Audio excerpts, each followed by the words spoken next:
I have pretty much no pre-intro words. I apologize. So here's my excuse for pre-opening. Bye.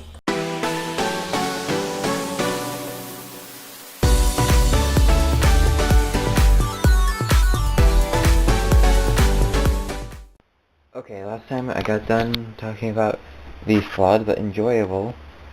wrong game, sorry. The flawed but enjoyable Yoshi's Island original, which is a classic that has aged surprisingly well. But with the success of the original came a sequel on DS. Oh, and by the way, this was made 11 years later. Alright guys, I got my DS right here. Let's flip it open. And let's put Yoshi's Island DS in here. And power the system on, and we're good to go.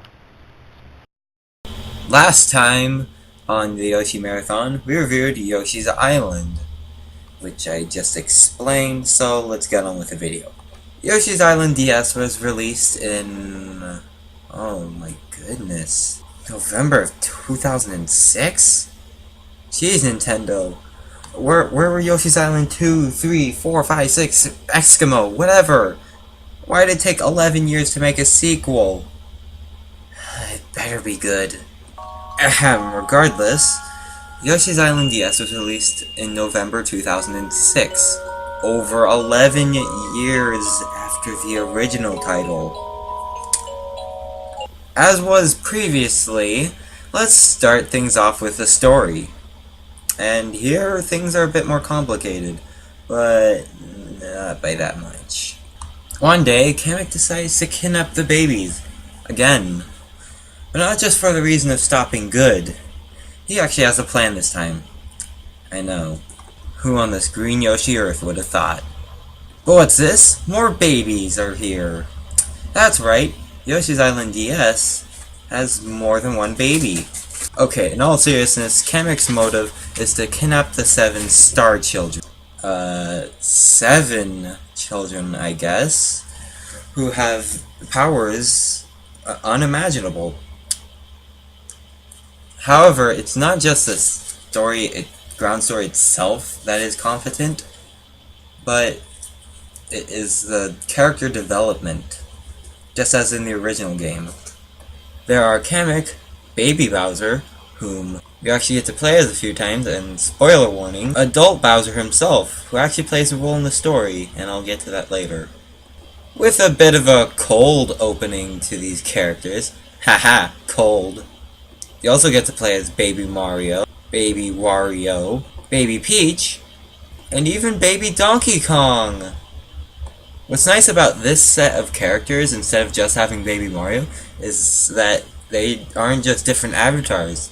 They actually have different abilities that affect the game. Aside from being able to get this one per stage character tokens, your babies also have different abilities. Why not the Star Children? Makes sense. Baby Mario can run, which is actually helpful. Don't underestimate the power of the jog. Baby Peach can use her umbrella to float, but only in wind currents, which is not very contemporary, I'll admit. Ba-doom-ching.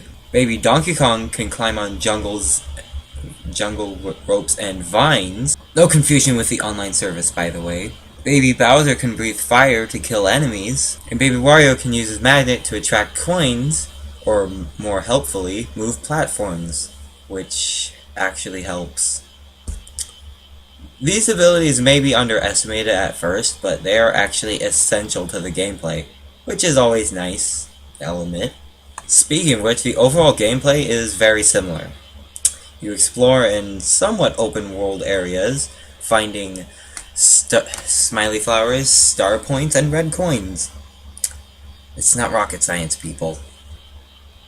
Sadly though, they still don't have much of a purpose, and therefore there isn't much of an incentive to collect everything.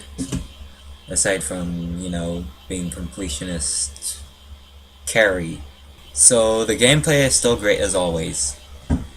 However, I had previously mentioned in Yoshi's Island that I really like the level design because it encouraged exploration. And while for the most part the levels are fine, there are ridiculous levels. Plenty of them that are awfully difficult. I don't want to name them in particular because that would take way too long and it would take up an entire video just explaining one of these levels into why it is so awful. But for the most part, the level design is fine. All I'll mention is that these levels had many times in which I didn't know what to do, or I was simply unable to get past an obstacle. And oh yeah, this game isn't really that well designed, to be honest. Physics constantly convolute themselves, platforming isn't very tight, and overall, levels are far more infuriating than they really need to be. And I know that stressing this may seem a bit formulaic, or as I like to call it, trivial, but it really does get on the nerves. Just play this game once, completely, just as I did. And you will probably agree. The game is far too difficult, especially for a Nintendo game. I'm shocked. But wait a minute, wasn't the original Yoshi's Island hard? Yes, it was, but it has nothing on its sequel. Oh man. While it took me a shorter time to complete Yoshi's Island DS, that was only because I was so bent out of shape just to complete it. I didn't play. I even went on a Kirby binge just to complete this. That actually says something to how desperate I was to be able to say that I could complete this. However, the bosses are great as always, with some exceptions, one of them being this boss. Just eat all of its balls. But for the most part, all of them throw out some new ideas, and, you know, that's nice, right? The last thing to talk about, really, is the presentation, and, it's okay. Honestly, I simply can't find the arts and craftsy style that made the original so great looking, and the music, which made it so appealing to listen to. Well, maybe the music.